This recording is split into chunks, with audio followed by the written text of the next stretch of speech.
Let's go! It's not what you think! Hi, I'm Scotty. And I'm Mikey, and together we are SNM Sportz. Alright, welcome everybody. How we doing? Welcome. Good morning, good evening, good morning, good afternoon. If you're on your way to work, thanks for joining us this morning. Or on your way home, hopefully you get home safely. Yes. And while you're driving home safely, we are going to sponsor a beer. Let's crack it open, my friend. Ready? Yep. 1, 2, 3. Oh man. Jumped the gun a little there. Yeah, well, you're beating me in the picks too, so imagine that. Oh wait, cheers. Oh, cheers. Cheers, my friend. Cheers. All right, so once again, we are sponsoring. We are sponsoring Shock Top. They're Belgian wheat. Really is one of our favorite Hefeweizen beers. Yes. Normally we'll put an orange in this, but we're in the garage, can't have glass out here, so we're drinking out of cans. Yep. That's how we roll. All right. So, okay, folks, so we're into our third part of our four-part series for Fantasy Football Review. And so this episode, we are tackling the running backs. Ooh, it's a very important position on your team there. There's a lot of running backs out there, but there's only a few studs. Okay, our next segment is one of my favorite. Really? All right. Hey. Is this guy right here. That's right, Mikey G-Money's thoughts. G-Money. All right. So I want to talk about once you get into your league, you've drafted, and the teams are all set, you got your lineups, and you're looking and saying, you know what, I don't have enough running backs, enough wide receivers, maybe my tight end isn't what I thought, or he got hurt. I want to talk about trades real quick. So folks, don't forget to trade. So many times I hear in multiple different leagues where there's always people that are afraid to trade. Don't fear the trade. You never know, that could make or break your season. But you can't live in fear, because that's the worst thing you'll do, because you'll never make moves, because you always got to be active and make your team better every week. But with that, don't overvalue your players. You know, if you're looking to get a number one quarterback and you're asking for Aaron Rodgers, you know, you're giving up, Travis Kelce, the tight end, that's really not a balanced trade. So definitely look to trade, be active in that round, because you never know what you could get, but also don't overvalue your guys where no one's ever going to want to trade for you. Don't be that guy. And that's my thought for the week. All right. So we're going to jump right into our running backs, as we said. And the first thing we want to do is talk about our draft strategy. All right, so real quick, we're going to go through this episode. We're going to do the draft strategy, talk about what we feel you should do or not do when you're drafting. The draft order. That's important too. Obviously, talking about sleepers and And the busts. Discuss about all that. So quickly with the draft strategy, since we've spoken about that in the last two episodes, the first thing we'll talk about with our draft strategy is know your league. Yes. You got to know your rules. You got to know what the point system is and who you can start and who's on your bench, and you got to know how many guys you can carry, and that's important, because you may end up start drafting and next thing you know you forgot to draft a kicker and your team's already filled up. So well, that might not be a bad thing. Yeah, but right. But then obviously with that, one of the next things which really we feel is the most important thing when you're drafting, and then also when you're looking at your team throughout the year, is watch football. Yeah, right? This one's an easy one, a no-brainer, I think. You gotta watch football. And one of the things we mentioned, I'll just quickly go through, is NFL Network. They generally would take maybe 4 or 5 games, compact those games down into 1 hour. If you DVR them, you can watch them in 45 minutes, and that's really the best way to watch multiple football games while you're watching football during the week. Right. I know you want to watch your team, but it's always good to watch other teams. Definitely. And don't be a homer and draft your team. Yeah, that's exactly. for sure. And the next part with the draft strategy, you just got to do your research, right? You got to read. Get on Twitter, you follow us. Anything and everything. Yeah, whatever it is, read it. That's right. It's going to help. Because obviously there's, you can follow us. We'll give you information all throughout the year. Matthew Bear is a great resource. But the sites that you're actually on, that your football or your fantasy football team is on, whether it's ESPN, NFL Network, Yahoo, read all the news that they have there. They'll talk about your players. They'll even list them in your section usually for the most part and tell you, hey, he's got a groin injury. He might, he's questionable this week, or read it. It's going to help you.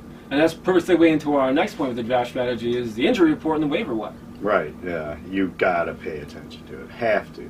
Because the last thing you want to do is start 2 guys, and the next thing you know, they're out. They're out that game.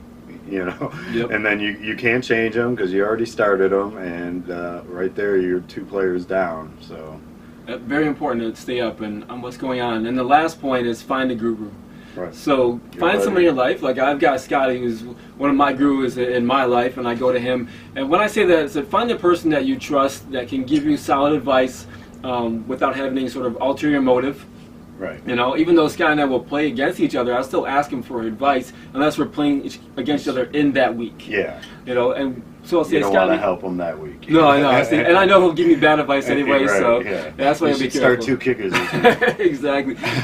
So when I email or when I text Scotty, on Sunday morning, I say, Scotty, I got these 2 wide receivers I can start 2. Who would you start? I already have in my mind who I'm going to start, but I'm not 100% solid. So I go to him, and that's all I say, and I let him give me his advice. So find that person and then take their advice. And if they start steering you wrong, then guess what? They're not a guru, and find somebody else. Right. All right. So the draft order. Now with the draft order with running backs, we tiered them up at 5 different tiers. Tier obviously 1, 2, 3, 4, and 5. So with our tier 1, really we look at our top 10 running backs. If you look at the board, one thing that's maybe surprised some people is where Todd Gurley is. Most people have him, number 2 right behind Le'Veon Bell. And we knocked him down only because he had such a great year last year that it's... He could have easily won the MVP. I think he was upset he didn't win the MVP last year. But. And he played like it, but so few running backs repeat that performance year after year, and that's why we knocked him down. But when we knocked him down, we knocked him down 1 spot. Yeah, he's top 3 running back. Yeah, definitely. He's top 3 for sure. One other thing I'd like to mention when you're looking at this is you see the IR, or the number 1, to the right of the player. And that number 1 tells you that there's a number 1 running back on that team. Right. So we'll also have 2s and 3s. In the depth chart. And then the IR is players coming off of injury. And that's obviously important to know because you never know what you're going to get from a player when they're coming off injury, depending on what kind of injury it is. Right. So here we got tier 1 and tier 2. And really we kind of shook up the top 10. We moved Alvin Kamara around. Saquon Barkley we felt was should be higher up than what he is. Yeah. But really with these tier 1s, you're going to draft these guys, start them every week. Doesn't matter who you're going to get. Yeah, these are your guys. Yeah, and these guys usually are drafted almost in this order, as the first 10 players, period, off the board, because they're hard to come by. And they should be, because we talked about in our QB review that QBs, you're going to get a good QB later on in the league when really you need to draft your running back first. Right. I think this, no matter where you are in the first round, draft running back first. Unless for some reason you're drafting 11th or 12th and you feel like, okay, I'm going to have to roll the dice on a running back, but at least I can stock up on 2 stud wide receivers possibly, and then you're set at that position, and then have to play the matchup role with your running backs. And obviously if you're 11 or 12, you get to come back on a snake draft at 13 or 14. Right. So you got to look ahead when you're drafting. Is what's the guy going to draft? In the next 2 positions. To grab who you might want and then get somebody else and solidify your team there. Part of your draft strategy. Exactly. You can know your rules, know where you're at. There was a tier 2 running backs. There's really no big surprises on this list. These guys you're going to draft as your second running back, hopefully. Right. Could be your number 1. And that's why we put them as tier 2, because they're in that position where they could end up being a number 1 or top 10 running back. They're just not as proven yet to get up there, but they're solid where you're probably going to start them any week regardless. And I'm sure one of them will end up in the top 10, if not multiple guys will. Yeah, definitely. Barring There's injuries, always a chance. Yeah. Forget about injuries, but just about straight play. There's someone's going to be this year's Todd Gurley. Right. Hopefully you'll find who it is. Yes. So on to our tier 3 running backs, and with these we start seeing the number 2 up on the board. It's obviously we get into the depth chart of those number 2s. Right. A couple other things that you see on this chart too is you see S4 next to Mark Ingram because he's suspended for the first 4 games. So you need to prepare for that if you draft him. Make sure you have a number 1. Don't draft him as your number 1, but as a 2 or a 3, that'll work. And that's another reason why Kamara was up higher than most other average draft spots, because you got Ingram there. Kamara's going to be that workhorse. And we really feel that he's going to overtake that role 100%, and be that stud, and Ingram's going to be on the bench and come in when needed. One other thing on the sheet that we're looking at right now is the C, and that's those teams that do running back by committee. Right. And so those are where these guys I almost look to them last. Like, I'd rather take a number 2 on the team. It's so hard, because you're going to have, they may be playing 2 downs, then you got your 3rd down back, and then you got your goal line back, and your run protection back. It's like it's hard to pick who's going to do anything there. You may get the touchdowns, but he's not going to get the yards, and he's going to get the yards, but he's not going to get the touchdowns. You got a guy that plays in between the 20s. You got a guy that plays in the final 20. So it's those are the crapshoot ones. Definitely. That's for sure. So we start getting into our 2s, into our 3s. It's really have to do your homework on these guys. How many snaps are they going to be on the field? What's your option to play them? And so that's really where you start to find those gems. Right. Now, as you get into the tier 4, we start seeing number 3s, number 4s in the depth chart. And this is really, again, you do your homework on these guys. You're going to find the next Kareem Hunt. Right. You're going to find the Todd Gurley. In these later rounds, someone that's going to jump up that hasn't proven themselves yet. Very easily. Latavius Murray. He's looking like a stud in preseason so far. He has preseason, and we know Dalvin Cook is coming off of an injury, and so you never know what he's going to do. And you got a player like Drake from Miami last year. Yeah, exactly. I don't even think he was drafted in most leagues, and then he ended up starting the team, and he had a great year. Obviously they traded Ajayi, so it opened the door for him to play. But stuff like that happens. And that's what you can't anticipate it. We got to be ready to react to it when it happens. Right.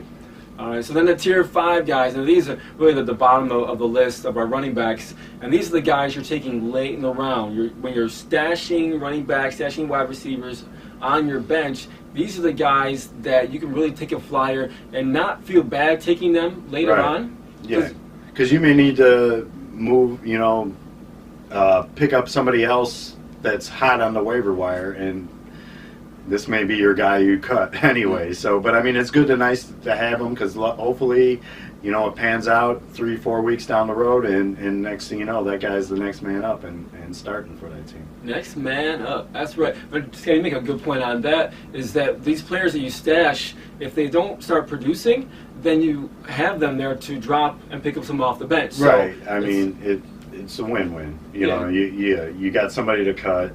Hopefully you get somebody hot off the waiver wire, and if not, hopefully that player is the hot player, and he may even be trade bait now on your team. Exactly, you never know, and so that's why these guys, take a chance, have some fun, but don't really worry about it. Once you draft them, just know that there's just nothing but upside in these players here. Absolutely. So that's our draft order for the running backs, and then we want to get into our sleepers for this year. So with sleepers, we talk about a sleeper, we say you're not going to find somebody in the 15th round who's going to be a number 1 running back. What we're saying is that right now, players are being drafted lower than we feel where they're going to end up at the end of the year. Yes. So these guys could easily be a top 10 running back at the end of the year, but right now where they're drafted, that's not the position that they're being drafted at. Yes. So our first sleeper for this year is Alvin Kamara. He's being drafted as 7th running back. Right. We have him as number 2. We just like him that much. We feel he's going to take over, New Orleans' backfield, and so it's kind of a no-brainer with him. He's 7th running back. I feel like he's going to outperform in that position. Easily, yeah. He's easily top 3 in my book for sure. With definitely getting the ball the whole time, basically the first 4 games. Things may change when Ingram comes back, but if he owns those first 4 weeks, it's hard to see Ingram stealing touches from him. Yeah, nothing's really been said that I've read so far as the coach saying that Ingram has his spot. Right. When he comes back. So you got to pay attention to what the coaches are saying. Listen to the press conferences and see what they're talking about. You're going to gain that information that's going to give you that edge. That's what fantasy football is all about. Getting those nuggets to gain the edge over everybody else. Absolutely. So then our next sleeper for running backs, we looked at Royce Freeman for Denver. He's being drafted 21st right now. But Scotty's not even number 1. Right, yeah. Devontae Booker is supposedly the number 1 there, but Royce Freeman is outplaying him in the preseason, and it's hard to see him not being the starter at the beginning of the season. So that's why he's a sleeper in our book, because he's getting drafted lower than he should be, and I think he's going to be the number 1 guy over there. And that's what you got to do, man. Watch football, and then Right. you'll get that information. You know, the last sleeper, and it's not just because it's close to our home and we love our Bears, but this is a guy who was underutilized for the second half of last season, so he really didn't put up the numbers on the fantasy side, which is why he's being drafted so late. Right. But I feel the way that Nagy's going to use him, he's going to way outperform being the 42nd running back being drafted. With a nickname like the human joystick, how could you go wrong? Exactly. I mean, this guy could throw touchdowns, you know. he can do it all right there, man. He's an exciting player to watch, and I definitely would love to have him on my team. Yeah, and one thing which is unfortunate for Jordan Howard, but I think that Tariq is going to be on the field quite a bit, and this could be a split duty. Right. They both could be on the field at the same time. I don't see that, I do see that as a possibility, and I don't see anything wrong with that. Yep, and you're still going to get those points. I mean, just like Riddick from Detroit last year, I picked him up off the waiver wires, and I streamed him when I needed a running back, and when it worked out for me, it worked really well, where he was in that position, kind of like Tariq would possibly be this year, where he'll score a lot of points some weeks, but not others, so that's why you got to play the matchups, and, hopefully you'll hit them when they're hitting. Right. So that's our sleepers for our running backs for this year. Now to our busts, and this is really where players we feel are being drafted higher than where they're going to end up this year. Overvalued. Overvalued right now. Now, some might say that Todd Gurley can never be a bust. The only reason I mention that, he's being drafted as a second running back, but I don't feel, it's the numbers say that most running backs don't repeat the huge performance that he had the following year. I mean, the last 5 running backs that had a huge year of 30 touchdowns and all those yardage that Gurley had last year, only 1 out of the 5 had anything close to a year like that the following year. And plus, he's not playing in the preseason. They're sitting him. Is it going to be a conditioning issue with him? His first actual game is going to be the first actual game this year. He's sitting out the preseason. He loves it. He said, he's like, that's what every guy dreams of. He said, but I mean, that's what he dreams of, is not having to play in the preseason. But I think, you gotta get that football feel in there, and it may hurt him. All right, so for our next bust we got on the list is Kenyan Drake.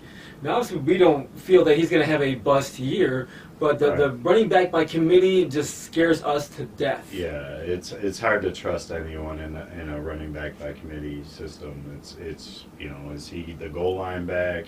Is he the between the 20s back? It's a hard thing to do. A lot of teams do it, unfortunately. That's the NFL right now, and but yeah, there's too many chefs in the kitchen type of thing. It's like which one do you trust? Exactly. You got to look at Miami, Seattle, maybe even Green Bay. We put on there. New England always. Although last year, they had a breakout running back. So you just never know, right? There's several. Yeah. So you just got to kind of look at that and do your research and watch football, and then you'll know. Right. All right. So on to our third bust for the running backs for this year, and that's Mark Ingram. Obviously we put him on here because we've got, Alvin Kamara so high, we feel that Ingram is not going to perform at the 26th running back level. Yeah, it's hard to trust a guy, too, that's suspended for a quarter of the fantasy football season, if you say. He's going to miss your first 4 games. There's only 13 games in a regular season for most fantasy football seasons. I mean, you hope it's 15, 16, 14, right? 16. Yeah, ideally you're playing the whole year, but yeah, it's to have him as the 26th back off the board, it's hard to see that. I don't think I would draft him as the 26th. I know I wouldn't. Yeah, exactly. I definitely would stay away from that. I feel like Kamara, we ranked him so high because we feel he's going to just take over that job. Yeah, he's going to earn it and run with it. No pun intended. Or pun intended. Definitely. All right, folks, so those are our busts for running back for this year, which then takes us to Scotty gets the final word. Thank you. My final word is, we're talking about running backs, and running backs are few and far between. You never know who's going to be that next man up, so you want to handcuff your starting running back. Say you drafted Christian McCaffrey, and you're not sure if he's going to make it the toll, even though they're liking him as a stud right there. But I would handcuff him with C.J. Anderson for sure.